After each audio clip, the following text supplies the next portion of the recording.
This one's going to be personal, so grab some chai, aka tea, or some coffee or qahwa, or whatever your lovely heart desires, and stay tuned.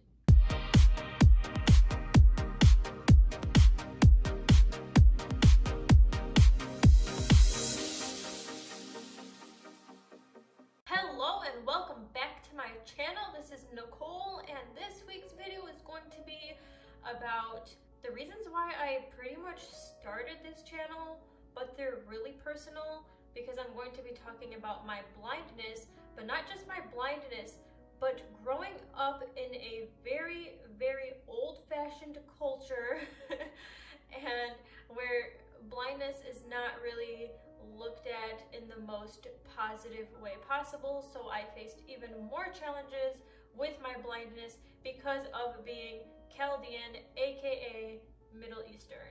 So just to start off with some background information, I am Chaldean, as I mentioned, and I am legally blind, which I'm sure you guys already know that by now, and if you don't, now you do. And so basically what Chaldeans are Middle Easterns. My family came from Iraq. Both my parents came from there. I am a first generation child. Well, not child anymore, but I'm a first gen. And when I was born, my mom was new to America. My dad had been here for about 20 years, I think, 22 years. And I lived with my parents and my grandma and my aunts and their kids, so my cousins, and we had a full house. And actually my first language was Arabic, and my second language was Chaldean, and English was my third language, even though I was born here. And Chaldeans come from many villages in Iraq, and my mom came from Baghdad. It's a very loving culture. Don't get me wrong, they are amazing people. We're very close-knit. They make amazing food. Everyone knows everyone. So that's a good and a bad thing, because if you do something that the culture is against, then you're basically shamed, frowned upon, possibly disowned, and it's not the greatest. I mean, it's not so much like that anymore, but the older generation that came here years ago or that is like super brand new to the country, they're somewhat like that. But unfortunately, I did experience some things that were not the greatest by being Chaldean. With being blind, they are very close. They're very supportive people. I'm like super extremely supportive as long as you're not going against the culture and being rebellious, which I am pretty rebellious, so it has gotten me into some trouble, but nothing too crazy. Because we're such a huge culture and everyone knows everyone, each one of my grandparents had, I think, 10 kids. There was always someone at my house, or we were always at someone else's house. Our holidays were absolutely amazing. Sometimes we would have like 50 people at the house at a time, and oh my goodness, it was awesome. Like, my childhood in terms of family gatherings was amazing, and unfortunately my kids will not have that because I'm not having 10 kids, and I don't think any of my siblings are gonna have 10 kids. At least that's not the plan, but you never know. You can never say never because you really never know. The one downside to it is that I did live with my grandma. I love my grandma so much. God bless her soul, rest in peace to her. She passed away about almost 5 years ago, but she had her elderly relatives and friends over, or we would go to church and I would be surrounded with all these old Chaldeans, and they had their old mindsets where people with disabilities are not looked at in the greatest positive way possible. You're pretty much looked at as helpless, incapable of doing anything, like you're just never gonna be successful, you're never gonna make it, you get pitied all the time, people are so scared for you.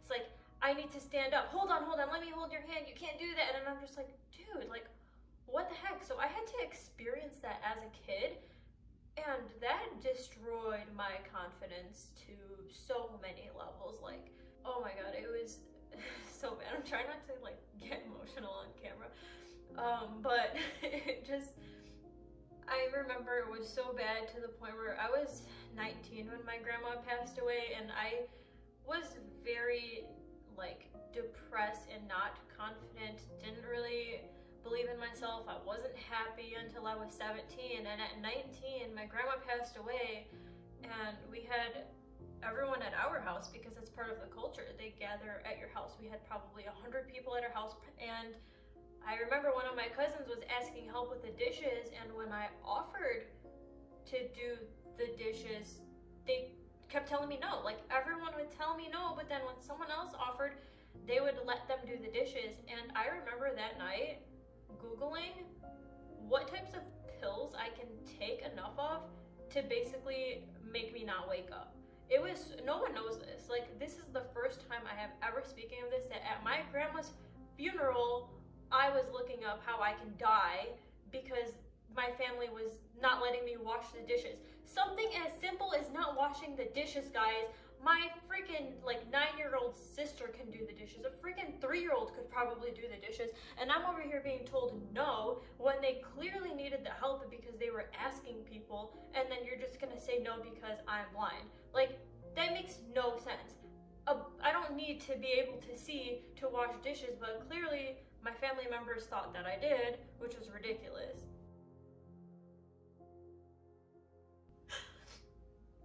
So, oh my god, now I'm crying. It's okay. So, even like growing up, my parents were so strict, and it's part of the culture to be strict, where they don't really trust outsiders, and they want you to spend time with just,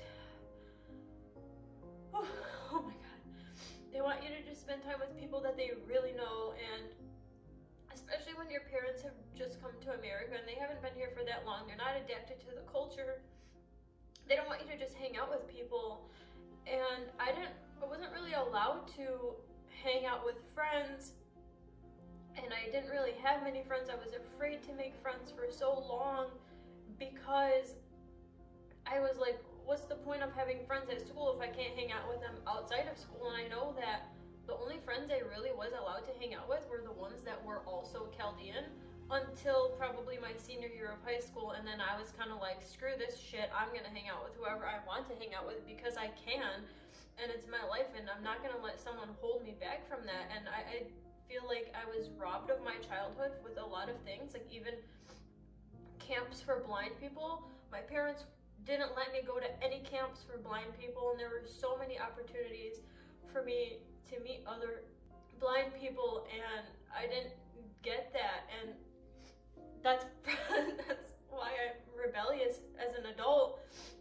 Those are some of the things that just suck about being Chaldean, but the close-knit culture and the support from everyone and is just also amazing.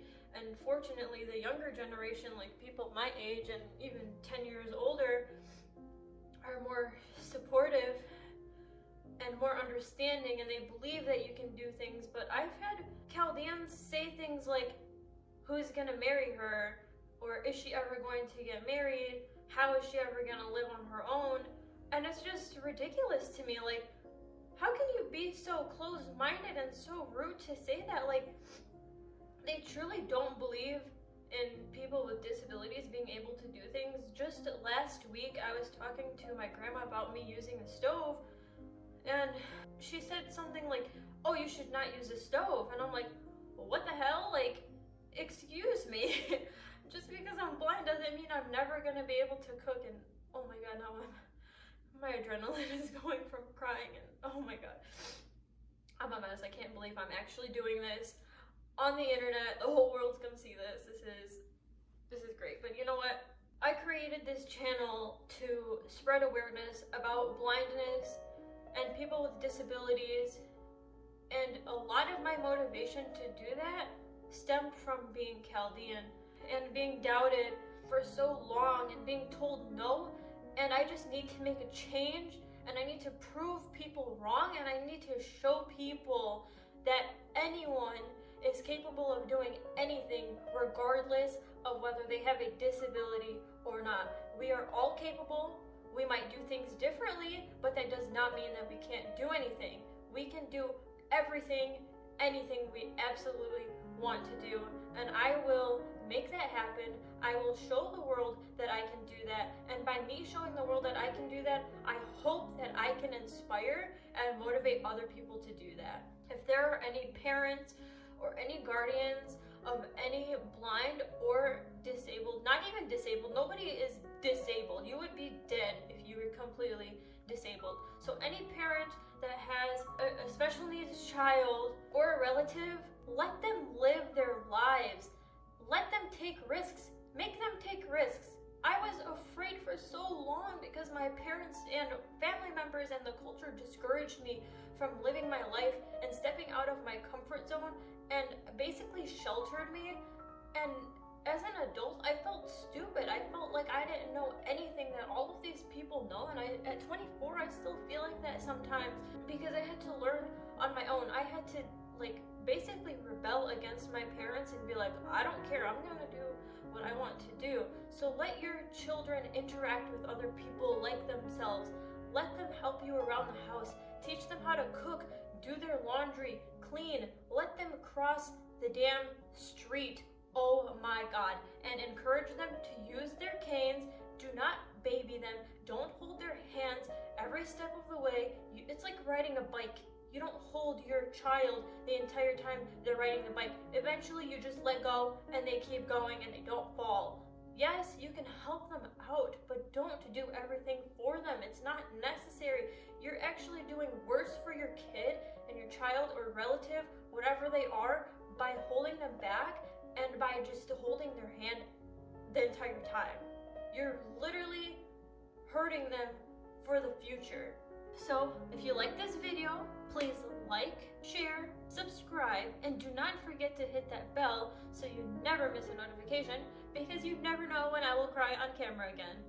Alright, I love you guys. Thank you so much for the support. Bye!